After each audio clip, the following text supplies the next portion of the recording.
I am excited for this one, boys and girls. This video, I've been excited for. When I wrote the bullet points in the script for this one, whoa, was I excited. So, let's get into it. Let's be real. When you are early in your career, you'll do anything to keep a client, right? Extra revisions. Sure. Move the deadline up a little bit because, they need it sooner than what they told you. Great. New shot list the night before. Perfect. I got you. Let's do it. You'll do anything early in your career to land that client and make sure they're happy. But the one thing I've learned the hard way is that letting the clients run the show doesn't build respect. It builds chaos. Like, as soon as your clients are like, ha, ha, ha, let me drive the boat, it's hectic because most people don't understand how shooting video or video productions, etc., like actually work. Like the amount of times where, like, we all get it. If you've been doing video for a while, our favorite thing in the world is, I love the video, but can we just change the music? Dude, I even just recently had that happen. We're 4 revisions deep already because they're wanting different text, font, colors, etc. And I'm already kind of getting upset. But then the client's like, I love the video, but can we change the music? You're going to tell me now 4 revisions deep? Sure, let's do it. But here's the extra price. That but is how you keep your power over this situation. And also, too, learning to build that into contracts. So, I used to have projects go sideways all the time. Not because the client was bad. And it's never the client's bad. Sometimes. But because there was no clear expectations, there was no process, and it was just a bunch of assumptions on both sides. And when things started falling apart, I realized boundaries aren't about being difficult. They're about creating a better experience for both sides. Like when you and your client genuinely understand what the hell is going on, it makes it a lot easier to do your job. So I guess the real cost of being easygoing is when you don't set boundaries. This is what happens. First and foremost, like I said, clients ask for revision number 7 and they think it's a normal thing that they can do. You burn out trying to make them happy. Timelines stretch, communications break, and nobody's honestly thrilled with the final product, and even yourself. And this is something I feel to the core because there's been so many projects that, like, I was super excited for, like, first draft. I'm like, this is a banger. And then they're making all these different revision requests, and we're, again, revision number 7, and I'm like, this isn't what we even, like, the initial goal for this project was. Like, I was working on a project that I honestly, I haven't talked about this publicly, but I had to step away from a client due to stuff like this because, we were working on this heartfelt, passion driven project for a client, and we're telling testimonials from customers of theirs, and, like, it's more of a sensitive kind of position and, or I guess, company that we were working with, and, like, they were deep stories. 5 to 10 minutes, like, cut down from a 30-minute to an hour interview was already a lot. I that was my initial scope. That's what they wanted. They wanted 3 5 to 10 minute cuts from each individual respective client or customer of theirs, I guess. And it was honestly cool. Like, I delivered it. I was really happy. And then they came back and were like, hey, I don't want that actually. I want a minute cut. And I'm like, you want me to take 15 minutes of footage that was already cut down from 3 hours into a minute and still have a cohesive, emotional piece of content? It's not going to be that easy. We can do it, but we're going to lose all passion that was driven from this. So I did it. But then when the final product was delivered, they were like, yeah, this didn't do what it needed to do. Like, it wasn't as emotional. And, Of course it wasn't. It wasn't the initial scope of the project. Like if I knew it needed to be a minute cut with 3 people, I would have interviewed them differently, you know? Like, but again, if there was that communication, the project would have went smoother. And that's where I was going at with all that. Is like, you got to set clear expectations with clients. It took me honestly a long time to realize, like, if I don't define the process, they will. And it won't serve either of us for the better. So, next up is my no compromise rule that I'm doing now. And it starts with a pre-shoot meeting. These days, I typically won't go into a shoot unless it's with somebody that I've worked with for a long time. Even then, typically I don't like doing it.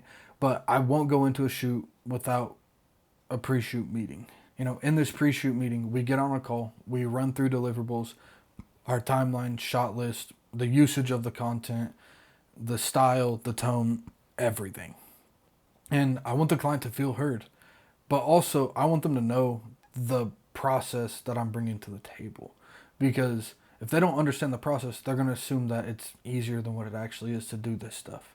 And like once I've started explaining like the actual process to people, I've seen a lot more cohesiveness inside of my projects because like, it's really hard to do something when somebody thinks that you can get it done in 5 minutes when it really takes an hour and a half to do because they think that the final video is a 10-minute long video or hell, even a 30-second video. I mean, I've had projects that took 30 minutes to get a 30-second clip.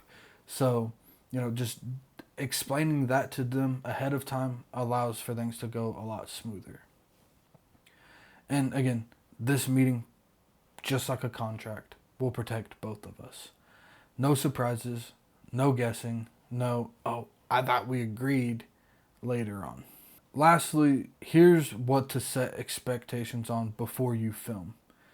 I'll give you a quick little checklist of things that you should run through with every single client, even if it's your best friend's cousin's brand launch, First and foremost, deliverables. What are they getting? How many edits? And what formats? Next, a timeline. When will they get the first draft? And then when will they get the final delivery? Next, how many rounds of revisions are you giving them? Typically, I say like 1 to 3. I'm always happy with about 2 rounds of revisions. Nothing crazy. Because then this allows them to like really watch the video and be like, okay, I don't like XYZ, change it. And then double back and be like, okay, actually you can redo or take out my revisions, because then they start to realize that it wasn't exactly what they thought it would be and that your way was probably the better way. Next, communication. How will you be staying in touch with them? Text, email, phone call, etc. Communication's key when it comes to working with clients, especially when you're trying to scale an agency and you have 100 clients. Communication is always going to be key. Next, creative direction. This is honestly, to me, one of the most important things. Like, who is actually calling the shots? Are they trusting your eye or are they micromanaging you? Like, you got to set the expectation of like, hey, I feel you. I understand how you're doing. You came to me for my look, for my process. Like, you inquired with me because you enjoy how I shoot. So let me handle that. You don't have to look over my shoulder. You don't have to micromanage me. You need to set that expectation from the jump, because if not, it could get ugly quick. Then you need to get all of this in writing. I mentioned contracts or agreements before, but at least do it in a quick email after your call, and this can save you so much frustration. Typically when I go into a call, I'll have a note sheet listed out of like just general questions that I'll ask if it's a first time client, or if it's somebody that I've worked with for some time and I kind of understand how the project is. Like, I'll just take notes throughout the call and just send it to them and be like, okay, here's a wrap up of our call. One tool that I love using for all this is called Loom. It can record your calls and then it will just kind of do a quick overview of it, and then obviously scan through it, make sure the information's correct, because AI is not correct 100% of the time. But Scan through it, make sure everything's right, send that off. Now moving to the next part, and it might honestly surprise you. But when I started setting boundaries and clear revision limits, no last minute add ons, structured timelines, clients didn't push back as much as I thought they would. They actually respected me a lot more because they perceive you more as an actual business than just a videographer. When you lead with confidence and structure, you're not just making a video, you're creating a professional experience for them so they feel like they can actually trust you more because you're giving them a clear pathway. Like they don't feel like they need to make decisions or micromanage you because you're like, hey, this is how we're doing it and it's going to go great. But with all that being said, you're still going to have clients give pushback. Sometimes even with a clear expectation, a client will still ask for one more thing or, come on, can you just hook it up this time? There's so many different things like that. Like you've probably heard it, and if not, you will be hearing it probably soon. And here's how I handle a lot of that stuff. If it's a small ask and they've been great to work with, I honestly might just honor it. I'm not an asshole 24/7. If it's a friend of mine and they're like, hey bro, actually I just noticed this, can you make a quick change? And it doesn't really hurt me to do that, whether it's I can just quickly do it on my phone or my laptop, whatever the case is. If I have the files readily available, great. But if it was a client that was just, I hated my entire existence with them, and then they're hitting me up 6 months later, I'm gonna charge them. You gotta set boundaries. And again, if it's out of scope, I guess what I would say to them is, I'd love to help with that, but based on our original agreement, this would fall outside of the scope, but I'm happy to put a quote together for it. That's the most professional and easy way that you can just tell them, kindly, hey, fuck off or pay me. You gotta make sure that this is how you're running your business, because as soon as you start letting stuff slide, it just all goes downhill. And honestly, it's not rude. It's not cold. It's just business. And most people will understand and respect that more than you just being rude about it. You just really need to make sure that everything's clear and professional, because when you say it clearly, it builds trust and not tension. You just need to make sure that you're just protecting yourself. If you want to be more than just a videographer, this is where it starts. Be the one who leads the process. Be the one who sets this tone. Be the one who protects your energy so you can actually create at a high level. That's a major thing, is you got to protect your peace at the end of the day. If you're stressed about a project, you're not going to be creating at the best of your abilities.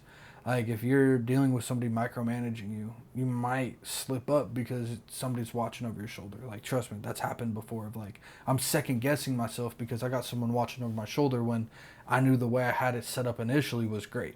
I could think of a handful of different times where I've reframed something because I could tell someone was about it, but yet when I go to edit, I'm fuck, why did I do that? Why did I move that light? At the end of the day, trust your vision, trust your gut.